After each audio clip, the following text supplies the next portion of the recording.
My speech will be about The Lion King. So just before I begin, here's a few little bits of vocab for you. I'm going to mention a Japanese author, Osamu Tezuka. I'm going to give you a German term, Bildungsroman. Sorry for the pronunciation. I'm going to mention some characters from The Lion King: Scar, Zazu, Rafiki, and Shenzi. Shenzi was the hyena, one of the main hyenas in case he's a lesser known character.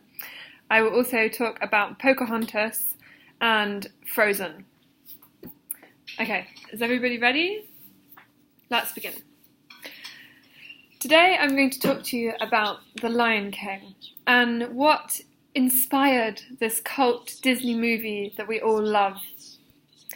In case you didn't know, The Lion King actually dates back to 1994. In 1994, it came out in cinemas all over the world and was a massive success. It even broke box office records in the United States of America. And in the 1990s, Disney could not stop proclaiming that this was an original, extraordinary story, unlike other Disney animated features. The Lion King is not based on any previously published fairy tale or any other literary work, according to Disney. They said it's an original concept. But when people watched the film, some people had the impression that they were watching something that they'd already seen, that it was quite similar to other Disney projects, even to a well-known Shakespeare play, and a work by the Japanese author Osamu Tezuka. So let's look into these three items today. Firstly, what were the inspirations behind this film? Well, according to the producers themselves, they claimed that it was like another Disney movie, Bambi. This Bambi film uses animals as an allegory to tell a human story. I'm sure you all remember watching Bambi for the first time and were just as traumatized as me. But so if we want to understand this first official influence behind The Lion King, we need therefore to watch Bambi, a film that actually came out 52 years before The Lion King. That infamous scene from Bambi, the one in which Bambi's mother dies, was so traumatizing for generations of children that you may not know, but at some point Time magazine actually put Bambi in the list of top horror movies of all time, along with films such as Jaws and Saw. And this very image of the dying parent is copied and represented in The Lion King when Simba's father dies. But this is not the only scene that The Lion King takes from Bambi, because the film also begins with the birth of a son, the son of a monarch. And these naive heroes in both films are then confronted with the murder of one of their parents. These sons then go on to become adults, and they prove that they are brave and achieve royal status. And both films then end with a new birth of the next generation. And this very type of story is actually called and apologies for my German again, Bildungsroman, and it's known as a coming-of-age novel. This name itself, this German term, comes from 18th century German literary theory. The idea is that we have a main character coming of age who then grows up through their contact with the world and the experiences they go through by living in the world.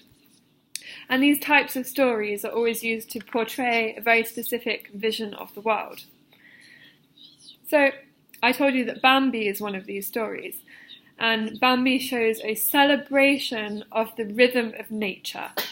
It was actually one of the first environmental films, showing this beautiful nature and life in a forest. And okay, The Lion King is set in the savannah, but it's still a film about animals and nature, and the message is kind of the same. I mean, we all know the song, The Circle of Life. Try not to end up singing Hakuna Matata later. And in The Lion King, besides the influence of Bambi, we can also see a nice injection of Shakespeare, because there is a clear influence of Hamlet in the story. In fact, so much so that one screenwriter for The Lion King admitted that they were originally told that the film would essentially be Bamblet. Bambi in Africa meets Hamlet. And Hamlet, I'm sure you know, is a tragedy from 1603. And in the play, there are kings and princesses, just like in Disney movies. And then in Hamlet, as you all know, the royals end up killing each other, and the Lion King simply copies and simplifies this conspiracy theory. So let's try to understand this in further detail. There are four main characters involved, both in Hamlet and the Lion King. We have the king, we have the king's brother, we have the king's wife, and their son. So the king is killed by his brother, who takes the crown. And when the nephew, so this is the king's son, but the new king's nephew, discovers the truth, this is Simba in the film, he seeks revenge. However, direct references to Shakespeare and Hamlet were intentionally scrapped from the film. Originally, complete lines of text from Shakespeare were in the film, but producers decided that this was too much of a self-conscious copy of Hamlet, so they scrapped those bits. And what is left in the film that we all know and love are simply echoes of Hamlet.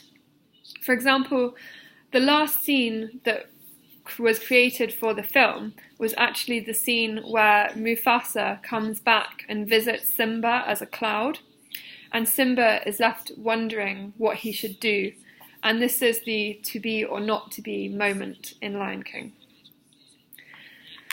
So I already said that there were three different references I would talk about. We've looked at Bambi, we've looked at Shakespeare, and now we're going to turn to Osamu Tezuka.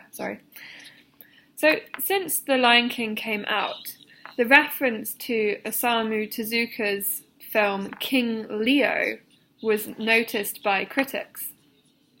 And in 1994, when The Lion King came out, media outlets actually started investigating the link because they wondered if The Lion King was simply a plagiarism of King Leo.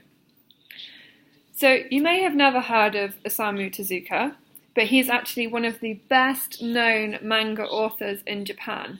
He's somewhat of a national icon. And King Leo was created in 1950 as a manga book, but then it became an animated series that came out in 1965. And it's this animated series that causes a problem, because it looks very similar to The Lion King. In fact, I saw a few extracts, and it's very, very shockingly similar.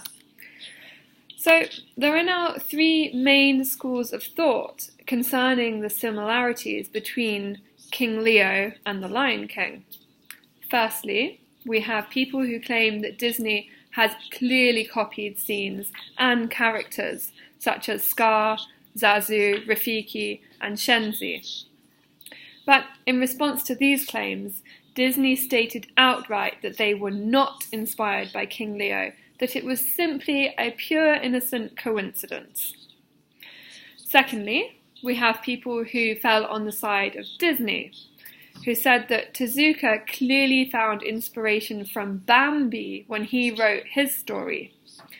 And finally, we have the Tezuka production company themselves, who you would think would complain about this whole situation, but rather they recognised that there are similarities between the two works, but they were too scared to take Disney to court because they were sure that they would lose against the US production giant. Rather, they simply sent out a press statement saying that if there was inspiration drawn from King Leo for The Lion King, then that was simply very flattering for them. So, the Lion King film, despite being a patchwork of these three main influences, was actually a huge risk that Disney took. They really did not think that this film would be so successful.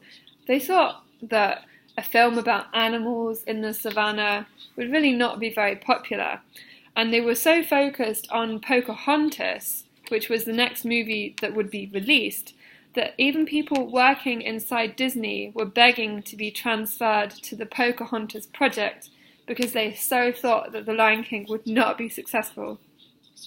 But much to their disbelief, The Lion King actually beat all box office records. It brought in $968 million and 2 Oscars. The Lion King was the most profitable animated film in the world for 16 years after its release, and it was only beaten by another recent Disney movie. Yes, you guessed it, Frozen. So I guess fairy tales had their comeback after all.